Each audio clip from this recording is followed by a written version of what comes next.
munaasabadan oo ahayd mid si heersare loo soo agaasimay isla markaana looga arrinsanayay dhismaha masjidka Al-Raxma ee jaamica degmada Buqa Qable ee wilaayada Hiiraan ayaa waxaa ka soo qayb galay marti kala duwan iyadoona ujeedada munaasabadani ay ahayd in dadka muslimiinta ah ee ku nool gudaha dalka iyo dibadiisa kaalintooda ay ka qaataan dhismaha masjidkan oo qabyo ah ugu horeyn kulankan looga arrinsanayay dhameystirka masjidka Al-Raxma ee jaamica degmada Buqa Qable waxaa ka hadlay Sheekh Yuusuf Macalin Cabdiraxmaan oo kamid ah culimada diinta Islaamka isagoona dadka muslimiinta ah dareensiiyay muhiimadda ay leedahay dhisida guryaha Allah oo ah masaajida iyo fadligooda waa dareemi karaa qof kasta oo muslim ah masjid waxa uu yahay masjid waxa weeyaan waa baytullaahi walaalayaal waa guriga Allah subhanahu wa ta'ala sharaf iyo marka iyo wanaag waxa ugu filan masjidku inuu yahay baytullaahi inuu yahay wa anal masaajida lillaah fala tad'u ma'a allahi ahada saasu alla leeyahay Allah subhanahu wa ta'ala wuxuu idin masaajid in la koryeelo walaalayaal koryeelkeedu macnaheedu waxa weeyaan dhismaheeda kamid ah in la dhiso in la hagaajiyo in la nadiifiyo in la camiro waxa la wixii baahideeda oo masjidku u baahan yahay oo dhanba ayaa marka waxay soo galiyaan koryeelideeda soo galiyaan maadaama shay Allah subhanahu wa ta'ala uu leeyahay uu yahay guri alla uu yahay alla wuxuu nafarayaa subhanahu wa ta'ala noo idmaya inaanu koryeelno ويذكر في اسمه الله سبحانه وتعالى مجلس lagu xuso waxa sidoo kale dadka ka hadlay kulankan kamid ah ugaas Xuseen ugaas Cabdullaahi ugaas Maxamuud ugaaska guud ee beesha Galjecel waxaana ugu baaqay dadka muslimiinta ah inay wax ku darsadaan dhismaha masjidkan ikhwani jazakumullahu khayran maanta waxa la isku yimid halkan maaragtay gudiga masaajidka iyo maaragtay akhyaarta isku yeereen halkan loo yimaado waxay tahay masaajidkii Buqa Qable ee jaamica ahaa weyna ayaa waxa ka socday maalmahan dhismihiina maaragta uu marayo meel xasaasi ah wixii looga tiri galay ama sidii la moodayay wixii lagu tashanayay dadkii tashanayeen jeebkooda iyo maaragta culays badan ee ka muuqato fariinta halkan ka dirayna waxay tahay markii jazaakumullahu khayran ummadda muslimiinta guud ahaan in maaragta ay ka qayb qaataan dhismaha masaajidka Buqa Qable ismihiisii ku taagan tahay lacag $100,000 ah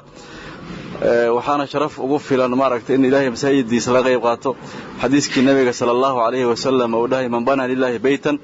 bana Allahu lahu baytan fil janna oo kama qaala sallallahu alayhi wa sallam intaas kadib mid kamid ah gudiga dhismaha masjidka Al-Raxma ee jaamica degmada Buqa Qable ayaa madasha kulanka ka sheegay maraaxishii uu soo maray dhismaha masjidka iyo lacagta ku go'day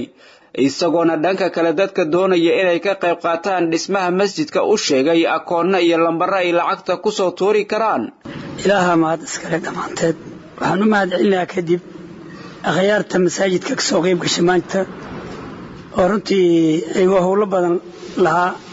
soo ajiibi ayaan mahadcelinayaa masaajidka wuxuu ku yaalaa wilaayada Hiiraan degmada Buqa Qable ku yaalaa waxaan isdhaanay baahida markay timid oo masaajidka soo buuxsamay waxaan dhahnay kan maadaama dabaqii hore loo diyaariyay ansaarna markaas waxaan loo qiimeeyay oo injineerka ku qiimeeyay lacag $160,000 ku qiimeeyay marka 65 waa bixinay marka waxaan oo dhiman 95 oo dhiman 95ta waan u islaatay dadka deegaanka ah intaas bixiyay runtii islaamka marka waxaan u sheegaynaa oo sawirkayna iyo codsigayna oo gaari doona in lacagtaas 95 nagala qayb qaato nagala kabo wuxuu ayagoo Ilaahay dartiis u bixinaya waxaan u sheegaynaa islaamka akoonkii lagu soo shubay iyo furi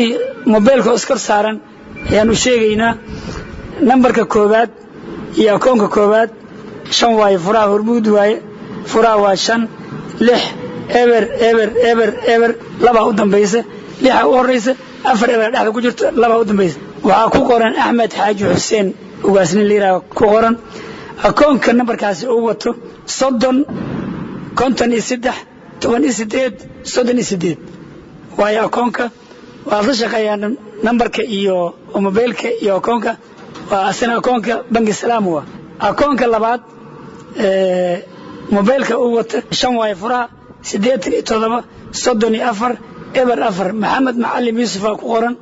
akoonka uu watane 30 46 16 36 waaye sidoo kale maxamed macalin ku qoran maxamed macalin yuusuf ku qoran